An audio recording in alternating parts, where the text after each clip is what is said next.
Welcome, history buffs and true crime enthusiasts.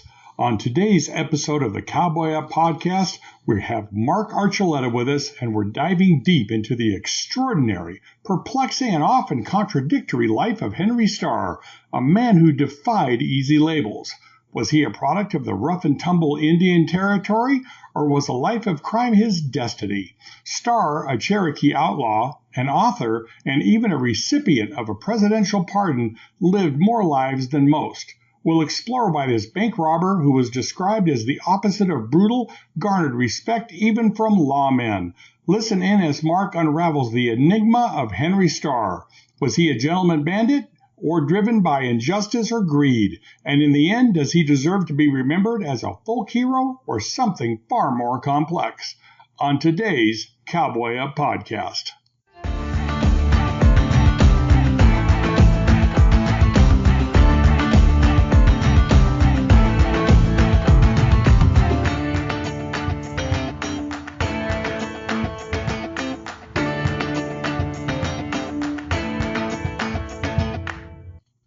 Welcome back to the Cowboy Up podcast. If you've got a little West in your soul, then you have found the right place.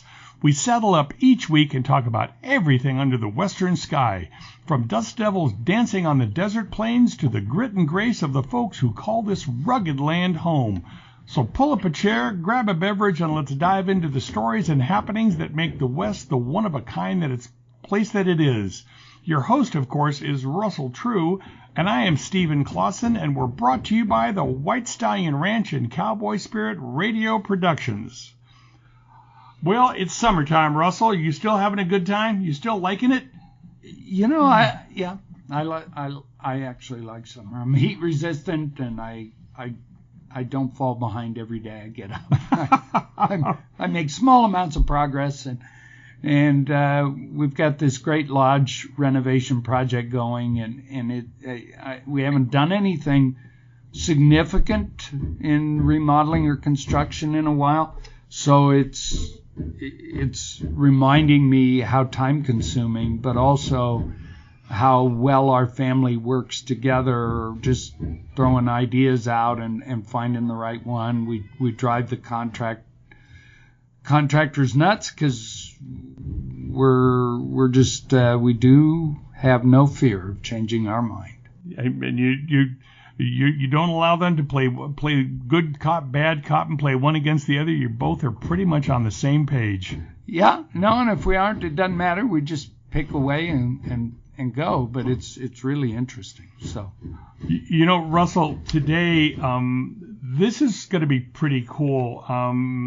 We've got Mark Archuleta on, and he's going to be here he's here to talk about the real thrilling events of bank robber Henry Starr. And admittedly, I'm only about a third of the way through the book, but Henry Starr was a bank robber. He was a fixture in the Old West, and mixed blood Cherokee, and he was kind of walked the line between lawman, outlaw, and I guess at some level he was a folk hero. He was related to one of the more prevalent gangs of the time, and his criminal career, and I'm going to call it a career because I think that's what it was, started in the late 1800s, and his primary goal was train and bank robberies, and which is a very interesting way of looking at things.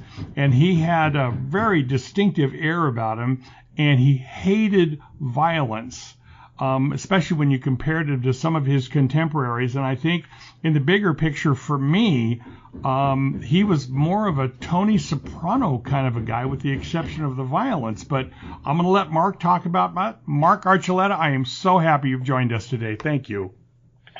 Well, I'm very glad to be here. I'm laughing with the Tony Soprano comparison. That never occurred to me, but I'm ready to jump in with both boots. Yeah. Well, go ahead. Give us. I mean, this. I'm as I said to you off the show. I don't know this story, and so it's a fascinating one. I hope we got a movie maker listening. Well, that's where this whole thing began. I am an actor and screenwriter, and I was always looking for a project for myself. And I went over to Crown Books. That's how long ago this was. And in the bargain bin section was the thrilling events of Henry Starr by himself. And it was an autobiography. And I looked at the photos and I said, well, this guy looks like me. I'm going to look and see what more about him. I find out that he was sentenced to hang twice, had his sentence commuted by President Theodore Roosevelt, and then at the end of his life became a silent movie picture star. So I said, well, my goodness, this is the perfect picture. And so it started off as a screenplay, been trying to get it made into a film for a really long time. And I decided, well, heck, I've been doing over 20 years of research that I'll never use in the film. So let's write a book. Wow. And, you know, what struck me, he robbed around 30 banks. I think there's a little bit of dispute if it was 29 or 30. Obviously, I don't know what it was. But when a bank robber is able to get, like you said, sentenced to hang twice and then ends up with a presidential pardon, how in the world does that work? Well, the pardon wasn't actually for the death sentence. So he was sentenced to hang in Fort Smith, Arkansas, by Judge Isaac Parker, who got the nickname Hanging Judge because he had sentenced 79 men to the gallows. He was busy. Fort Smith. Yes. He was busy. Justice was swift. You would get sentenced and you would probably hang within 30 days. It was very, very fast. In Henry Starr's case, though, he had the wherewithal to challenge his death sentence to the Supreme Court. And the Supreme Court said he needed to get a retrial because the Judge Parker had this habit of putting his thumb on the scale. And what he would do was he had a slew of professional jurors in Fort Smith. By professional, it meant that, of course, they got paid per diem, and he would buy them a nice lunch if they gave the proper verdict, which he, wink, wink, would give at the end of the trial. So the Supreme Court says, you can't do that. You got to give this man a retrial. So Henry Starr had a second trial. Well, the judge just couldn't help himself, and he did the same thing again, where he tells the jury what they have to do. And the Supreme Court then again says, well, you know, he actually had the right to self-defense in this case. And they threw it back for a second time. So Henry Starr's been sentenced to hang twice. The third time, Judge Parker has died. And so that's good luck. Yeah, it was pretty good luck. Not for Judge Parker, but definitely for Henry Starr. And so this new judge sentenced him to 15 years in Ohio State Penitentiary if he agreed to a manslaughter charge. Henry's mother, Mary, went to Washington, D.C. and asked for a meeting with Teddy Roosevelt. That was in the time when you could actually have a personal meeting with the President of the United States and be a nobody. Well, what had happened was when Henry Starr was in Fort Smith, Cherokee Bill, who's a famous outlaw, had a prison break and he killed a guard. Henry Starr knew Cherokee Bill since they were kids. He talked Cherokee Bill into giving up his gun rather than killing a lot of other guards. Mary, Starr's mother, told that to the president, and President Roosevelt said, hey, that's heroic. That guy's a hero. So he sends Starr a letter at the Ohio State Penitentiary and says, I'll let you go if you promise to be good. And so Henry Starr said, I will go straight, and he kept that promise for almost an entire year. Well, that's pretty good. For him, that was pretty good.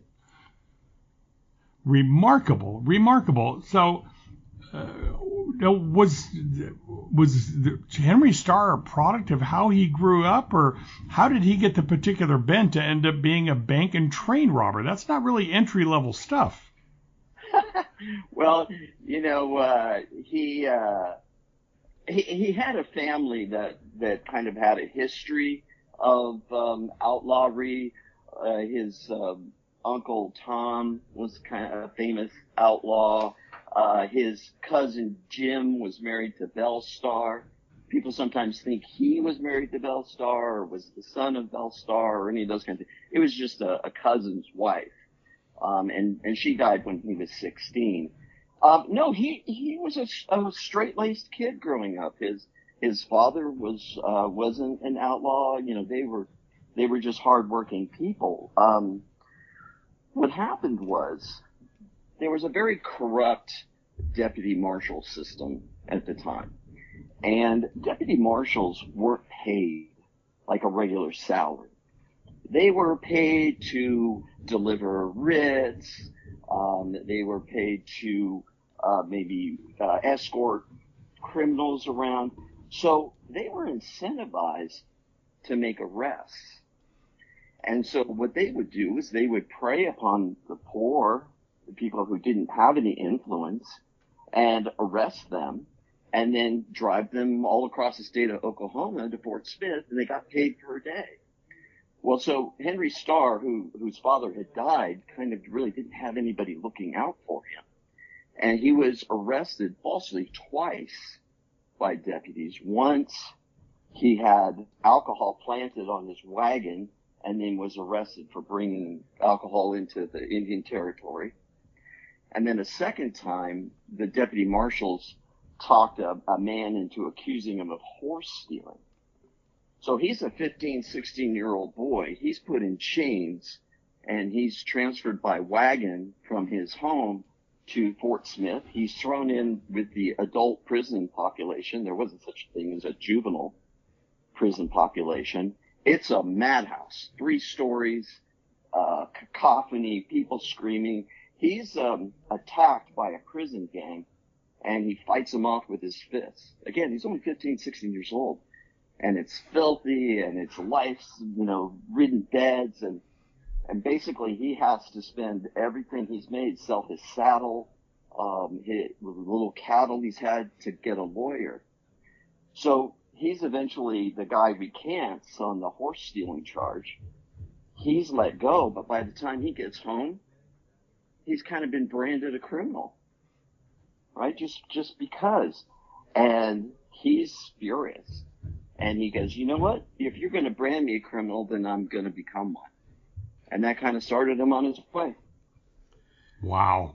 And which, sort of certain people listening would say, well, see, that's why, certain people shouldn't go to prison and young people, and because you're actually either making them criminals or confirming their criminal future for him, and I guess this story sort of pushes that way. What do you think, because now you've done all this research on him, why, when he got the pardon, and why, when certain things went his way, why did he go back to robbing banks? So he's freed in 1903 by Roosevelt. He returns home. He ends up in Guthrie. He meets a woman named Olive. They get married. They have 2 children. He is trying to live a straight, normal life. He becomes a land agent, real estate agent. In the middle of everything going great, Arkansas contacts the governor of Oklahoma and says, we want you to deliver Henry Starr for the bank robbery of 1893 in Bentonville. So Starr feels like he's already spent 9 years in prison between all the trials and then the time in penitentiary.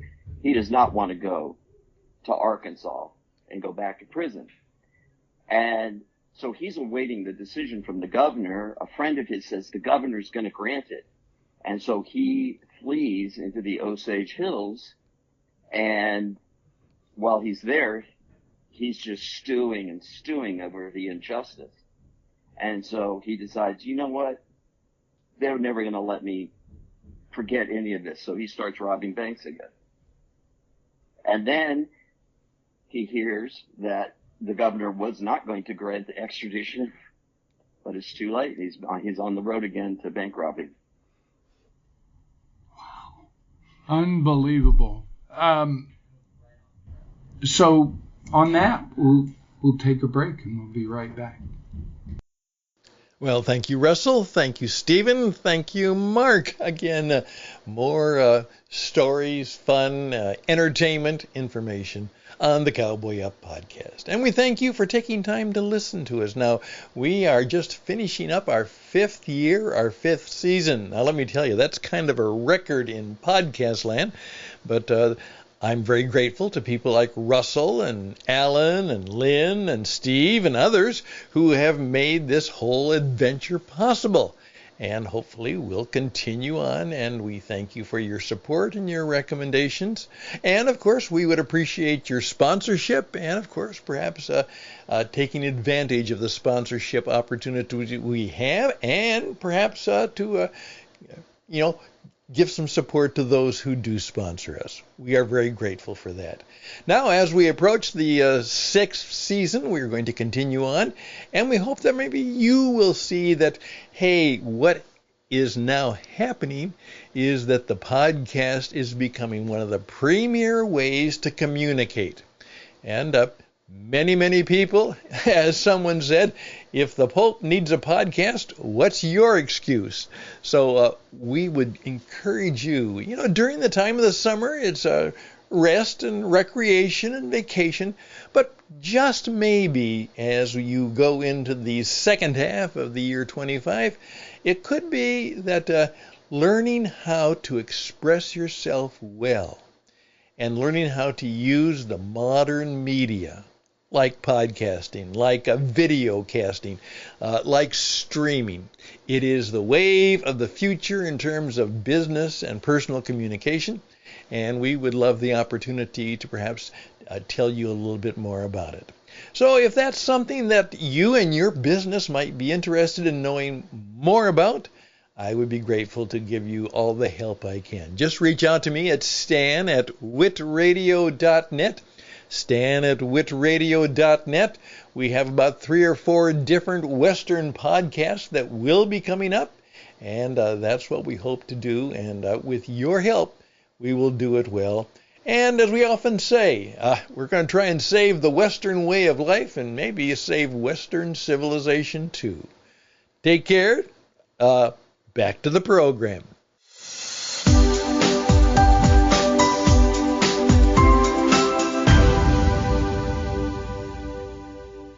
Most people will look at someone who robs banks and robs trains, and you see them on the Westerns where they stop this train in the middle of nowhere and they've got a mask over their face and they're holding their either Winchester or Colt, threatening everybody. But that's really not who Henry Starr was. In fact, he was the exact opposite.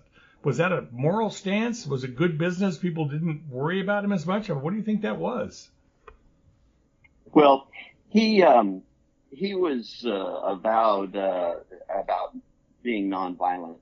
Nobody was ever killed in the commission of a crime, and he always emphasized to his gangs that we don't want anybody killed, unless you if your life or theirs, but otherwise no. And he had a lot of opportunities. In 1915, during the Stroud double bank robbery, the town gets wind of the robberies taking place. So they're all lined up in the street waiting for him. And one by one, people step forward and start taking shots at him. They'll jump up from behind a barrel or behind a wagon or a post and try to take a shot at him. And because he was such an expert shot with a Winchester, he could, he would shoot at the ground to chase them back, but he could also tag them on their clothing. He could hit them in where the shoulder, where coat was a little fat, and he could hit the cloth. And boy, they sure changed their life priorities quickly.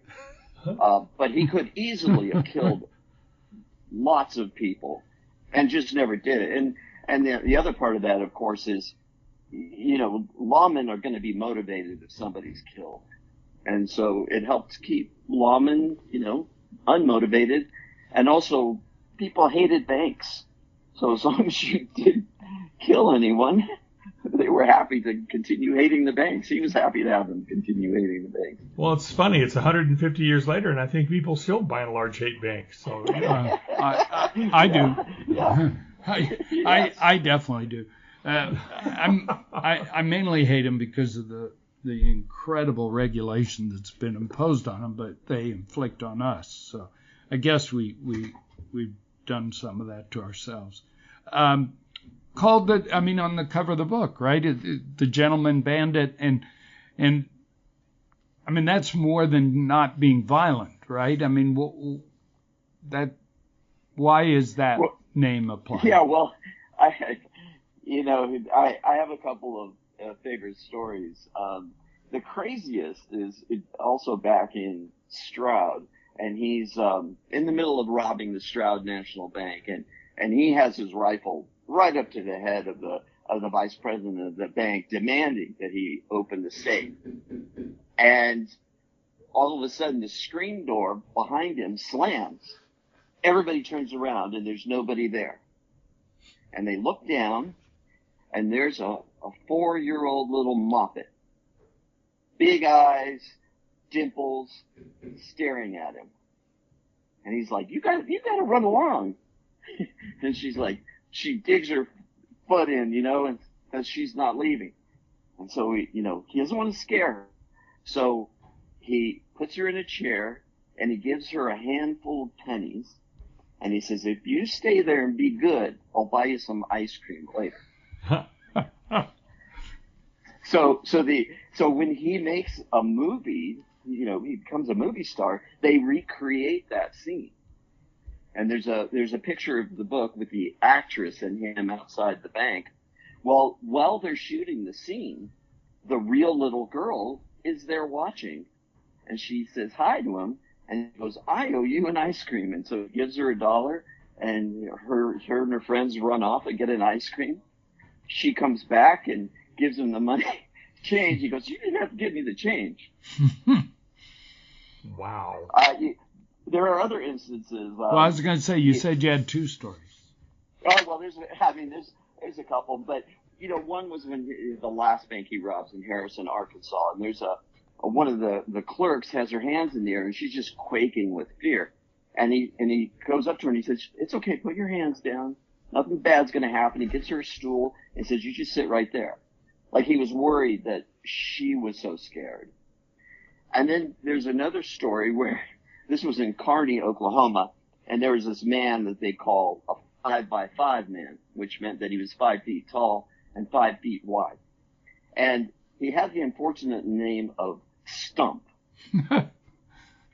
So I'm not sure if that was a nickname or just, I was going to say property. Nicknames were pretty direct back then. Yeah. So anyway, this guy is in the bank and he's depositing his money. Well, just at that moment, Henry Starr comes in, everybody hands up, fill the bag, blah, blah, blah. And so, they fill the bag and then they use Stump and the other hostages as they're going away. And Stump is saying to him, well, I didn't get a deposit slip on that money. Yeah. And Henry Starr says, all right, here, just reach in the bag, take your $50 and we're square. So, and there were witnesses to that story. So, yeah, that's where he got the Gentleman Bandit reputation. That's a great story. It really is. So the part you've touched on it, but is the movie career, and is it just one movie that I read and it's lost to history? But what's the story behind the movie? Yeah, so it's kind of interesting, the era that Henry Starr bridged, because at 19, he had his own dime novel series. The only other outlaw to ever have one was Jesse James. He had his own dime novel outlaw series, and that was the most popular form of entertainment at the time. At the age of 47, he becomes a silent movie star which is the most popular form of entertainment for a whole new generation. So in 1919, he gets out of prison once again, and this is the Oklahoma State Penitentiary at McAllister, and he's kind of missed this whole thing. But while he's been in prison, the motion picture industry is just like exploded.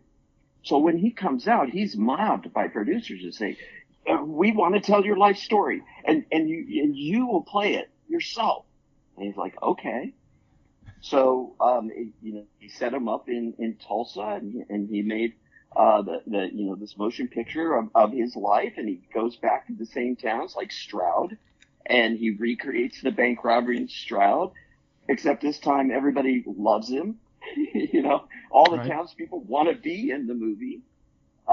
He got shot by a young boy and captured there. Well, that young boy is now a man, but he played himself, recreated his role, shooting star.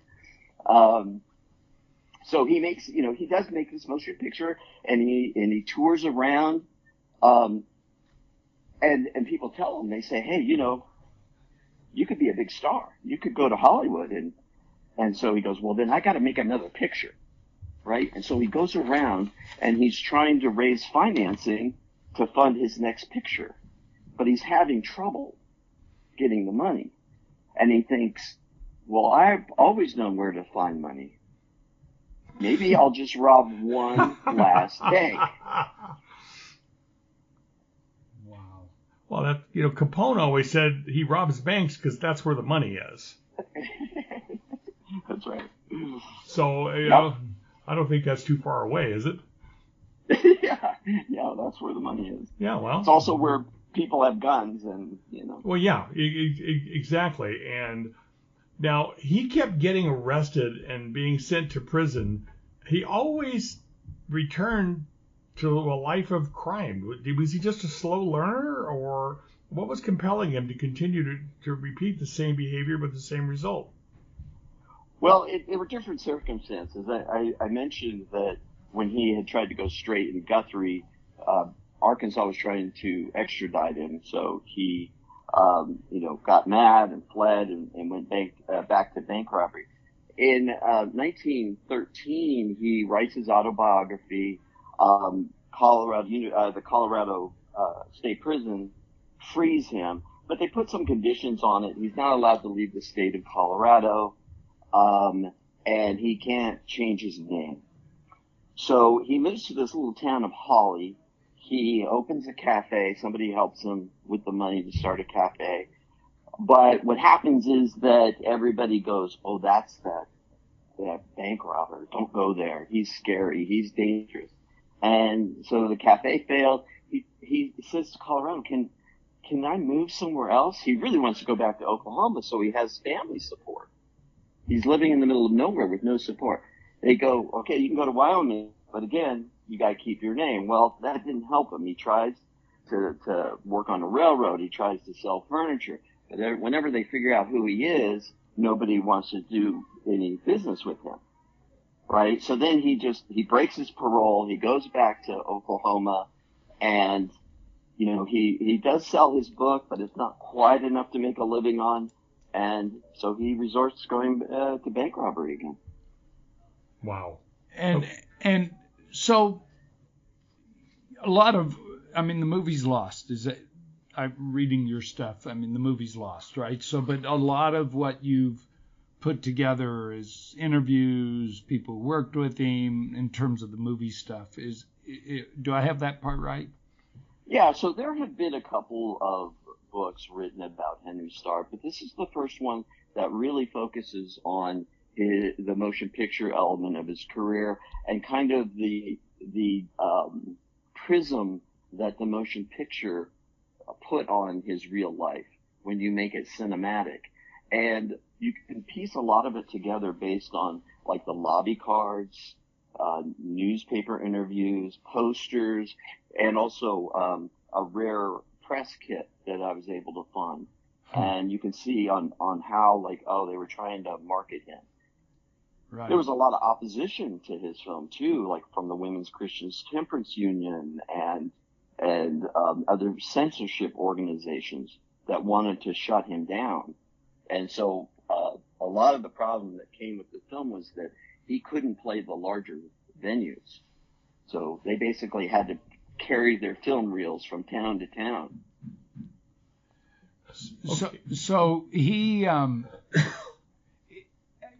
of an odd question, but this is kind of an atypical story, right? And was this guy just really a pretty intelligent person who just circumstances never, I mean, nobody's ever not culpable, but is this just a pretty smart guy who just kept having the wrong circumstances come down on him?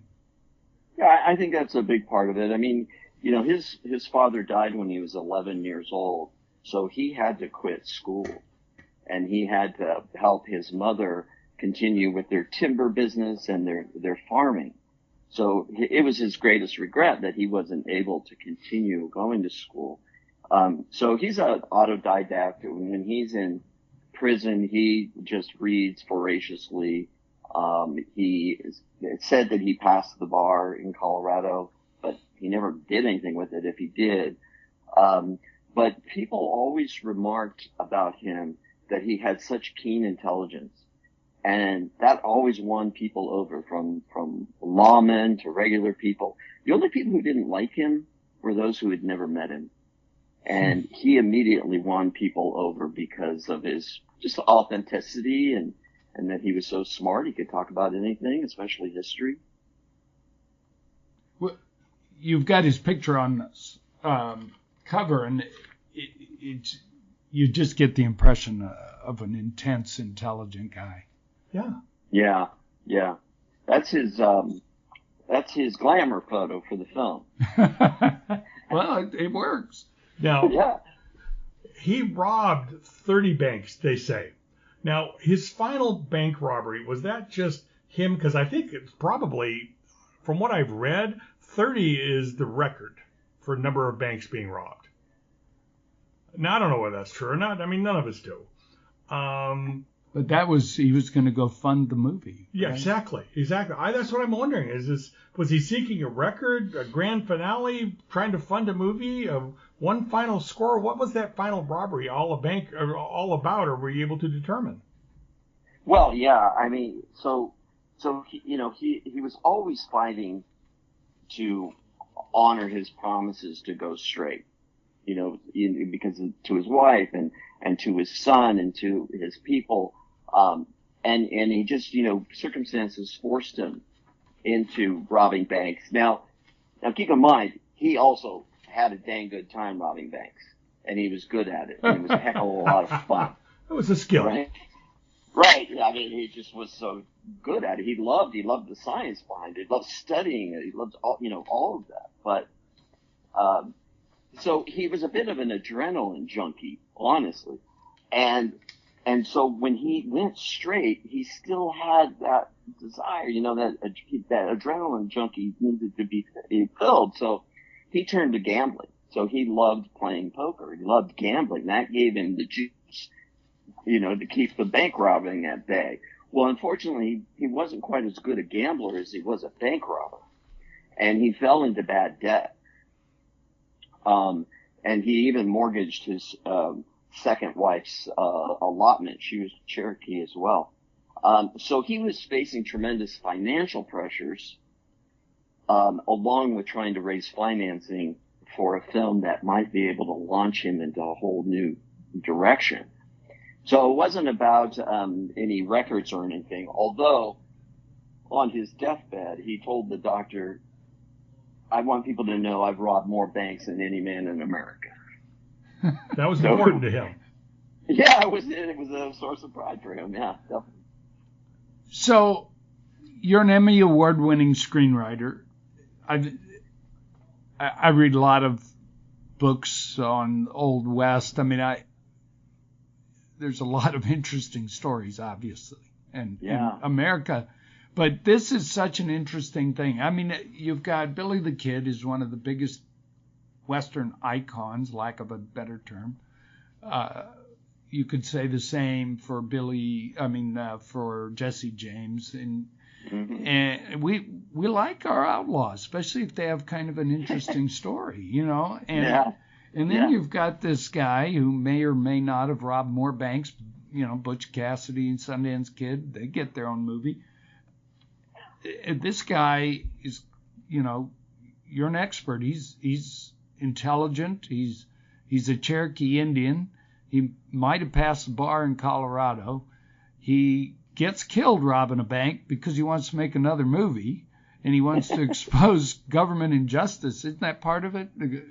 Against the Cherokee Nation, and that isn't a movie. I mean, I think it will be soon. I've got the screenplay ready. I like it. The script is already ready. I just need somebody to sign on the dotted line, and I'm considering robbing a bank. It may not go well. I certainly would avoid trains. Well, you'd look a little like him. So what movies industries? I mean, I don't, but I mean, you read, and it's a very tough business, and it is a business. What's holding? Why isn't this a movie? Why haven't I seen this movie already? It's such a compelling story. Yeah, I think whenever I pitch this, and I've gone like American Film Market and places like that, is that they really want to. They go, well, we have to have a name attached, right? Like at one point, somebody said to me, well, we should get somebody like Ethan Hawke. And I'm like, no. See, he's part Cherokee. We don't cast white people in those roles anymore. We don't do that. It's not 1960. And so, well, then they say, well, then sorry, because there's nobody marketable that we could place in that role. So that's kind of held it back. But I'm ever hopeful. There's more actors that could be available. There was a TV series called Reservation Dogs. There's a series called Dark Winds. These all great series. Dark Winds. Yeah, great. They're all talented Native American actors. So there's hope. There's hope. That Dark Winds guy even looks like him, and he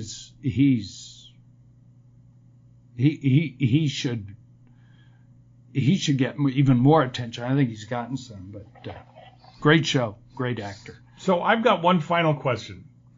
Sure. After everything you've done, do you think Henry Starr, we should look upon him as a folk hero, a criminal, a bank robber, or somewhere in between, or something just more nuanced? Well, there was a great obituary when he died, and if you don't mind, let me just read a part of this to you. It said, it could be said of Henry Starr, in comparison with the hold-up men, two-bit robbers, and things who are now depredating on society promiscuously, Henry Starr was both a gentleman and a scholar. Wow. Quite a thing to write about an outlaw. Yeah, no kidding. Again, great movie. I'm looking forward to it. The book is not quite out.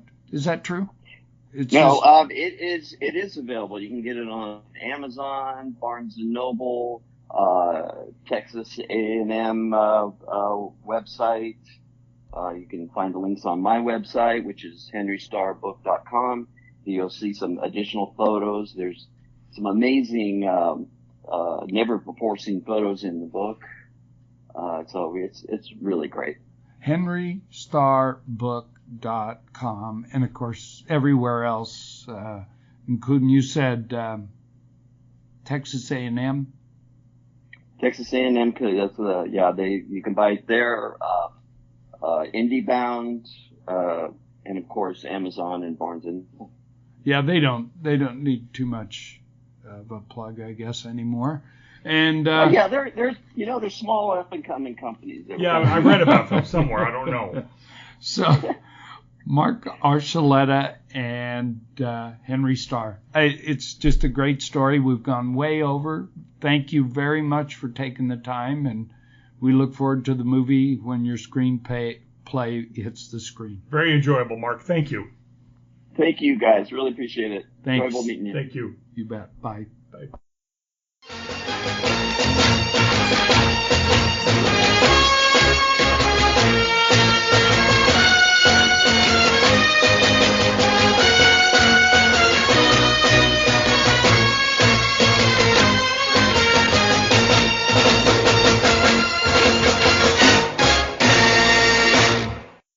Russell, the more we do this podcast and the more of these little stories that you don't read about, that you don't hear about, that I am exposed to, I realize how much the Cowboy Up podcast is about the people and personalities that make up the West, and the West being what America is. And this is just another one of those stories. It's at the time, it may or may not have been a big deal. Of course, we didn't have the media then that we do now. But can you imagine how big of a story this would be now? This is incredible. And he did so many things, and he did them well. The part of this that makes no sense to me, actually, is Mark said that he was one of two outlaws that had his own dime novel series, along with Jesse James, who everybody in America virtually, he's right up there with Buffalo Bill and Wyatt Earp and Billy the Kid, and yet I hadn't heard of Henry Starr, and so what is he didn't get somewhere, the press died off. Yeah. He didn't take that leap to where he's a current Western icon. And so, hats off to Mark for finding this amazing story. And, it's like a few others who've been sort of resurrected by a good book and then a great movie. And so I really hope it happens, because this is an interesting story that represents a certain aspect of the West. Right, and what I'm hearing you say is he was a bank robber that needed a better publicist. Yeah, better advertising. Well, it's so bizarre. I mean, Wyatt Earp, after all the OK Corral stuff, and it was sort of a short-lived period of time that really made him famous, let's face it. And then he goes on and he ends up in the LA backlots trying to get a story made, and didn't, and yet he's an icon. And Henry Starr did get a movie made, and gets killed trying to make another one. Yeah. The story's almost unbelievable. And yet somehow his story didn't gain traction and continue to today. And that's why I think this is such what an interesting, fun project that Mark Archuleta has put together here. Well, that's a wrap, folks, and thank you very much for being a part of our time together.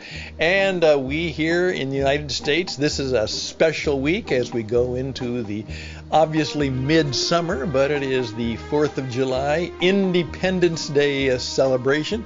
And so I know that many of you will be looking forward to that part of the fireworks and food and fiesta times that go along with it. So we encourage you to have a good time and keep in touch as you can. Maybe go back and listen to some of the past programs that we've done. You'll find that they're still just as good as ever. And be safe, take care, drive yourself safely, ride your horse safely, and then make sure that you come back next week for another cowboy and western adventure on the Cowboy Up podcast. All the best, blessings to you. Till next time, bye for now.